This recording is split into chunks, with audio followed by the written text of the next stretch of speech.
ડભોઈ તાલુકાના તરસાના ચોકડી નજીક 4 દિવસ પહેલા થયેલા અકસ્માતમાં ભંગારની લારી ચલાવનાર વૃદ્ધનું ઘટના સ્થળ પર જ મોત થયું હતું, જ્યારે મોપેડ ચાલકનું સારવાર દરમિયાન મોત થયું છે। 5 દિવસ અગાઉ ડભોઈ તાલુકાના તરસાણા પાસે ભંગારની લારી ચાલકને મોપેડ ચાલકે અડફેટમાં લીધો હતો। અકસ્માતની ઘટનામાં બંનેને નાની મોટી ઈજા પહોંચી હતી।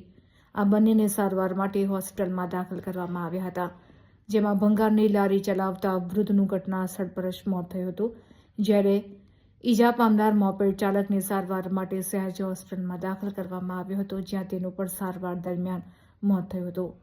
ભંગારની લારી ચલાવતા ઇસ્લામભાઈ મંસૂરી ઉંમર વર્ષ 65 તથા મોપેડ ચાલક વૈભવ પ્રજાપતિ ઉંમર વર્ષ 27 આ બંનેના મોત થયા છે। पुलिस वाला जुवन चालो क्यों बेम उभो ना रहो 108 गई 112 वाली गई कोई उभो રાખીને જોયું નહીં।